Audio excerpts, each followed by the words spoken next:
वो जैसे ही नीचे उन सीढ़ियों के उतरने लगा तो हम भी उसके पीछे आहिस्ता आहिस्ता उतर रहे थे। और जैसे ही हम बिल्कुल नीचे पहुंचे तो बिल्कुल एक और दुनिया आबाद हो चुकी थी।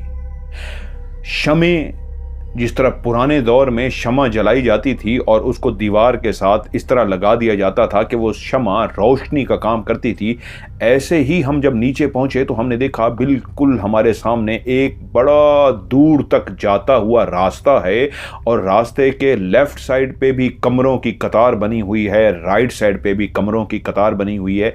ऐसे कमरे जिनकी दीवारों के ऊपर वो शमें जल रही हैं और पूरी वो गली टाइप सी कह लीजिए, कॉरिडोर सा कह लीजिए, रोशन हो चुका है। लेकिन हम जैसे ही नीचे उतरे और पूरा मंजर इस तरह रोशन था कि शमे को जला के पूरे रास्ते को जो दूर तक जाता था, मुझे भी वो रास्ता याद है। जब मैं भी आगे इस तरह गया था तो दिल दहल गया था, बड़ा खौफनाक है। जब तक वहां पे रोशनी ना हो आप रात को तो सोच ही नहीं सकते। जब हम वहां पे दाखिल हुए थे, मैं एंड पे आपको अपना भी बताता हूं इस सारे मंजर का।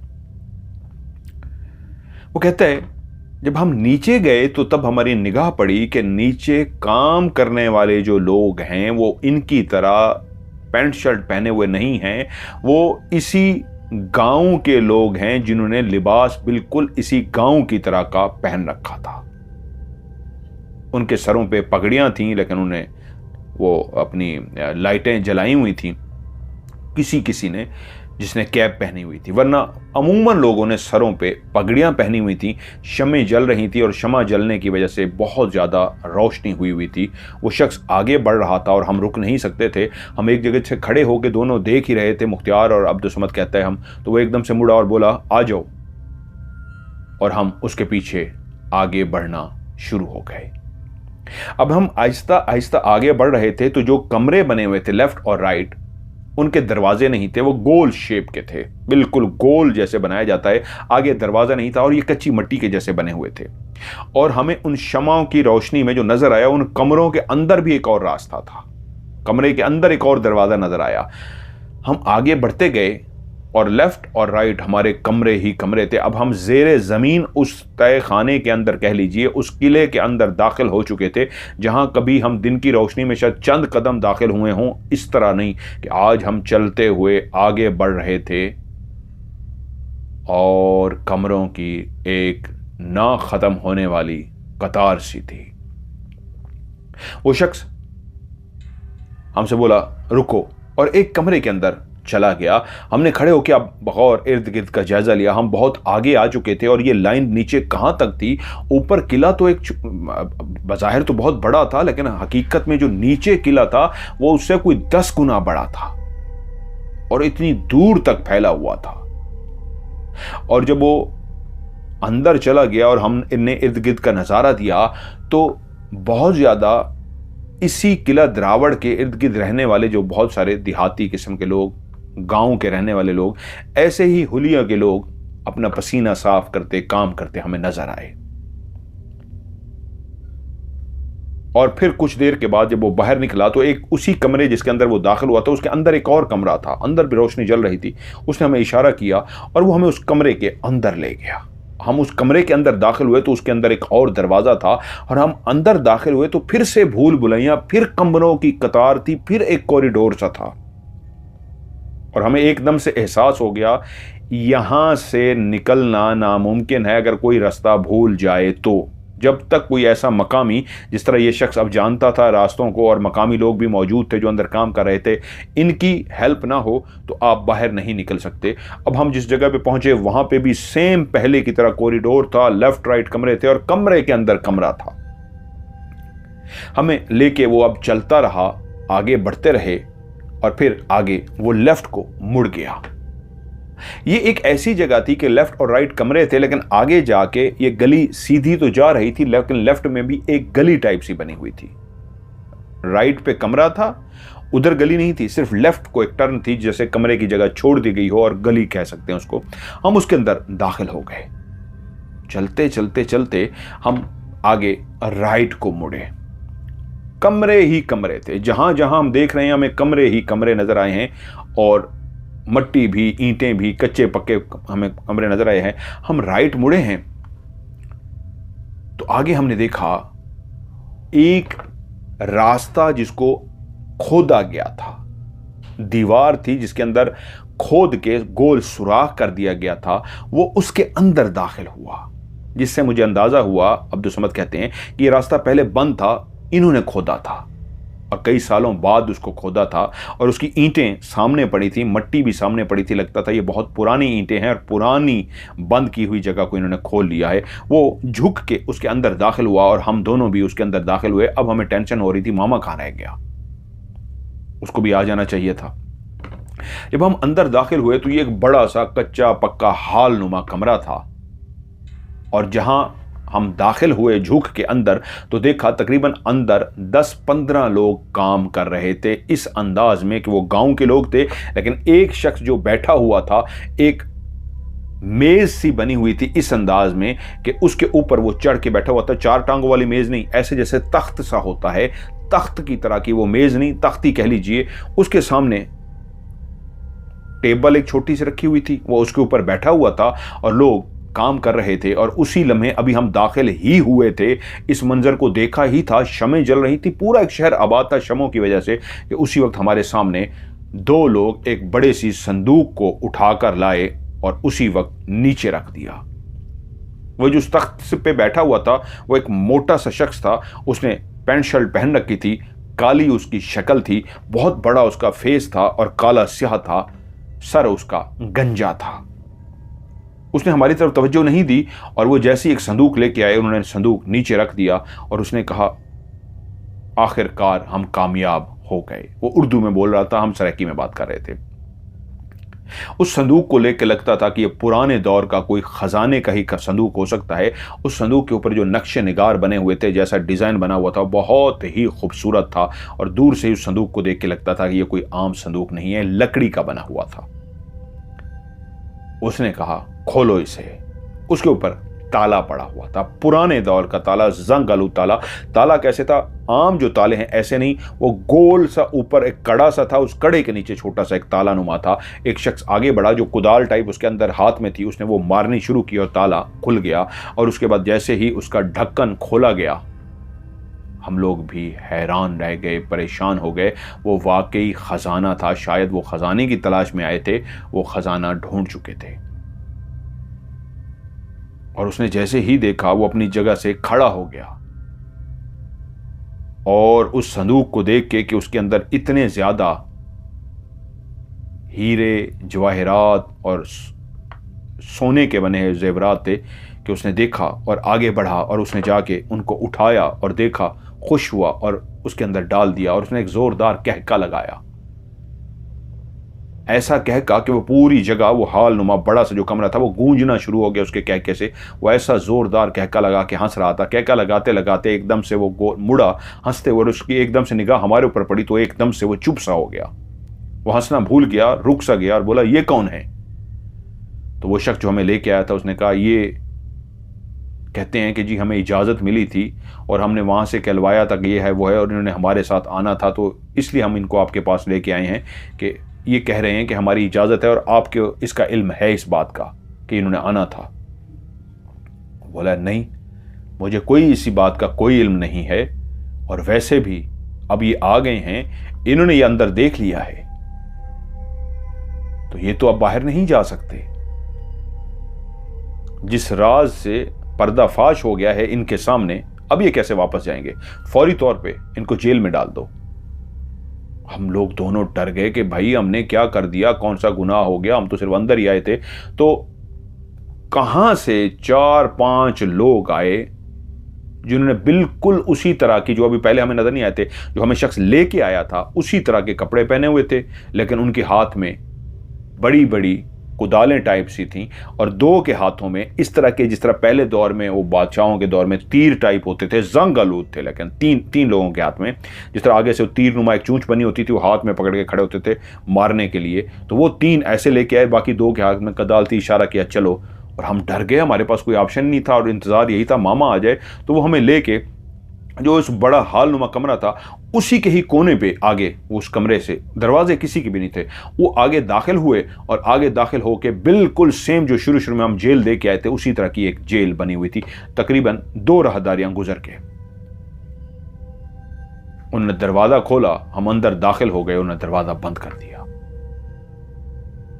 अब्दुल समद कहता है मैं और मुख्तियार की जान निकल गई कि ये हमने क्या देख लिया, ये क्या हुआ है। हमने तो फ़ोन करवा के आए थे, ये मेरे ख्याल में ख़जाने की तलाश में आए थे, ये क्या है क्या नहीं।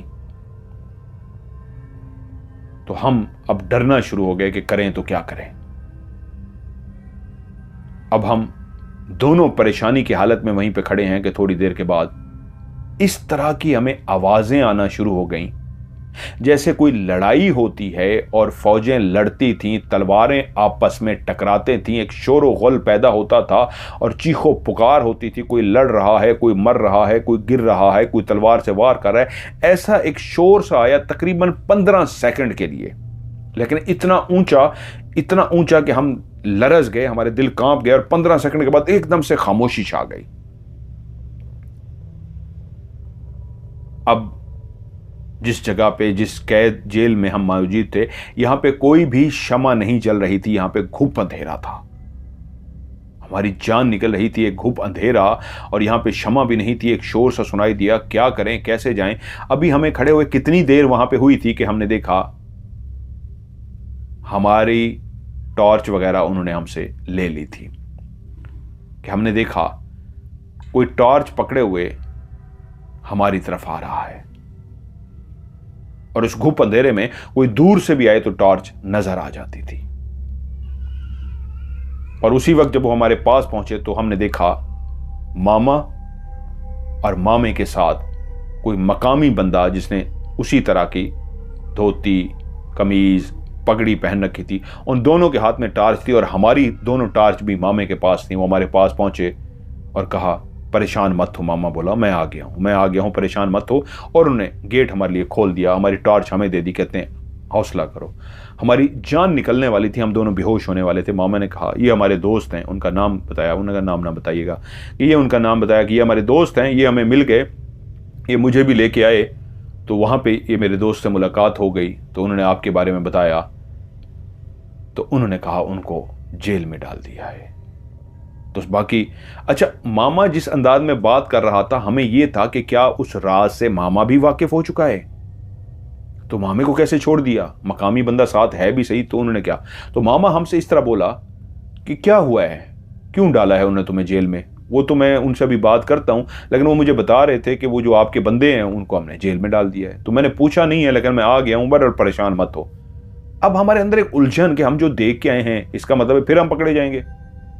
मामे को भी इस राज का नहीं पता कि हमने क्या देख लिया है। अब हम दोनों के हाथ में टार्च आ गई और दरवाजा खुल गया और हम दोनों बाहर निकले।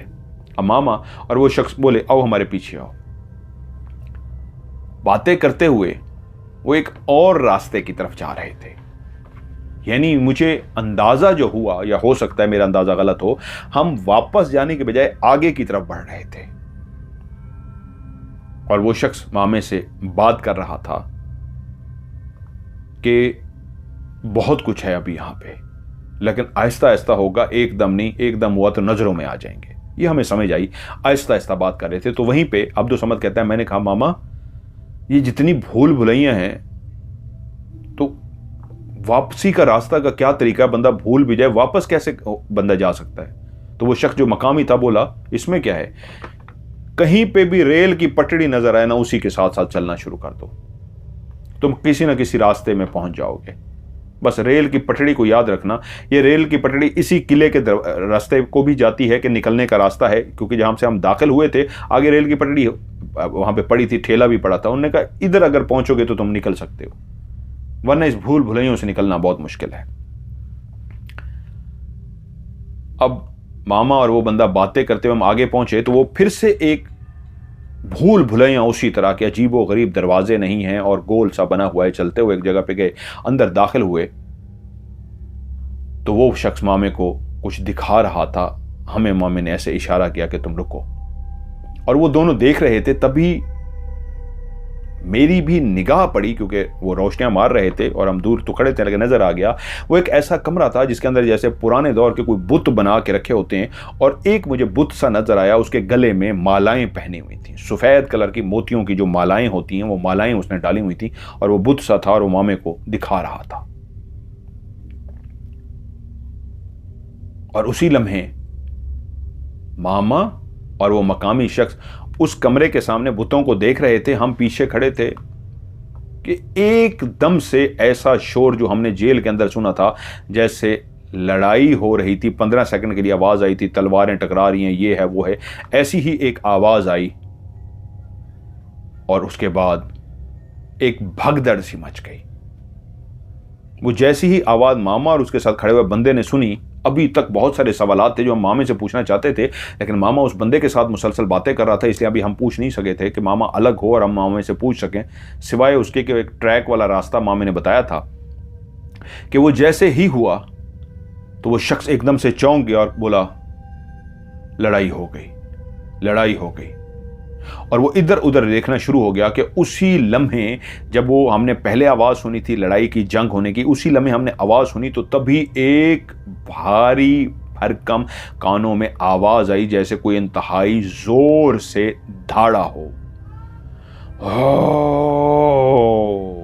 अजीब भयानक एक धाड़ की आवाज थी, और वो जैसे आवाज आई वो शख्स का भागो, वो और मामा भाग पड़े, और जैसे ही वो दोनों भागे, भागदड़ सी जैसे मच जाती है, वो दोनों भागे, हम भी भाग पड़े। भागते भागते मामा और वो शख्स कहां चले गए हमें नहीं पता, हम दोनों भी भागते भागते आगे बढ़ रहे थे। अब हमारे हाथ में टॉर्च थी और हम टॉर्च के रास्ते भूल भुलैयों में फंस गए थे। एक कमरे से निकलते दूसरे के अंदर चले जाते, दूसरे कमरे से निकलते एक और कॉरिडोर में आ जाते, और कॉरिडोर से निकलते कमरे में चले जाते। अब हम भागते फिर रहे थे, इतना बड़ा नीचे किला था, इतनी नीचे जमीन के अंदर जो ईंटों से और कच्चे इस तरह के, मतलब कच्चे से मुराद होता है कि मट्टी नहीं, उस दौर में दाल इस्तेमाल होती थी, एक खास दाल होती है, दालें और दालों को मिक्स करके उनको सीमेंट के तौर पे इस्तेमाल किया जाता था और मट्टी डाली जाती थी, इस तरह का था, बाकी ईंटों का इस्तेमाल था। और हम मुख्तलिफ भूल भुलैयों से भाग रहे हैं, कभी इधर जा रहे हैं कभी इधर जा रहे हैं, कुछ समझ नहीं आ रही। तभी हमारी निगाह पड़ी, वो गांव के कुछ लोग, उसी तरह के होलियों में लोग, गांव के होलियों में, ये और थे, हमने उनके चेहरे तो नहीं देखे, 4-5 हमें बंदे नजर आए जो जमीन पे पड़े हुए थे, उनकी गर्दनों से खून निकल रहा था। एक शख्स की गर्दन ऐसी थी जो कट के दूर जा गिरी थी, बाकियों के गर्दनों से इस तरह खून निकल रहा था कि इनको मार दिया गया है। और उसी वक्त हमें भी अपनी मौत नजर आनी शुरू हो गई। मुख्तियार की हालत खराब हो गई, मुख्तियार के मुंह से एक जोरदार चीख निकल गई। मैं, अब्दुल समद कहता है, हालत तो मेरी भी खराब थी, लेकिन मुझे यह था अगर ये चीखा तो उनका ध्यान भी हमारी तरफ आ जाएगा, हमें मार देंगे। मैंने फौरी तौर पर उसके मुंह पे हाथ रखा, मैंने कहा चीखना नहीं है, मार देंगे हमें भी, हमारे पास इन टॉर्च के अलावा अपने आप को बचाने का कोई रास्ता नहीं है। और वो मेरी बात को शायद समझ गया, उसने अपने ऊपर कंट्रोल कर लिया और उसी लम्हे हम एक कमरे में छुप से गए। टॉर्च हमने बंद कर दी। अब हम कमरे में छुपे हुए हैं, टॉर्च बंद है, कि हमारे कानों ने आवाज सुनी जैसे बहुत ज्यादा लोग हैं और दौड़ते हुए जा रहे हैं। हमारी फिर से जान निकल गई, कोई इस तरफ ना आए। और बहुत ज्यादा लोगों के दौड़ने की आवाज आई, लेकिन वो दूसरी तरफ जा रहे थे। कुछ देर आवाज आती रही और उसके बाद आवाज बंद हो गई। अब खामोशी छा गई। हम दोनों अभी टॉर्च बंद किए खड़े हैं, लेकिन खौफ से बुरी हालत है, थर थर कांप रहे हैं, वजूद कांप रहे हैं। कि उसी लम्हे मैंने कहा मुख्तियार से, चल निकलें।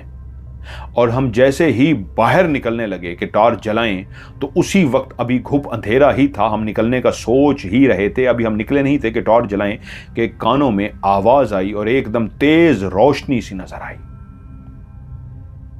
जैसे किसी ने फिर वगैरह टॉर्च वगैरह जलाई हुई हो।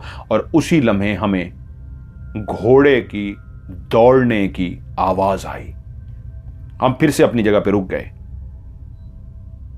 लेकिन जिस जगह पे हम छुपे हुए थे उस दरवाजे से बाहर का मंजर क्लियर नजर आ रहा था। कि तभी हमने देखा दो घोड़े तेजी से दौड़ते हुए, जिनके पांव के दौड़ने की आवाज दगड़ दगड़ दगड़ दगड़ तेजी से आ रही थी, और उन्हीं के ऊपर जो भी बैठे हुए थे उन्हीं के हाथों में रोशनी थी, और वो रोशनी करते हुए वहीं से गुजर रहे थे। और जब वो तेजी से वहां से गुजरे तो उनमें से एक की आवाज आई, जो आपस में बात कर रहे थे, कि जो भी नजर आए सबको मार दो, एक भी नहीं बचना चाहिए, जो भी सामने आए सबके सबको फना कर दो। और हम सांस रोक के रुक गए कि अगर हमें भी देख लिया तो ये लोग तो हमें मार देंगे।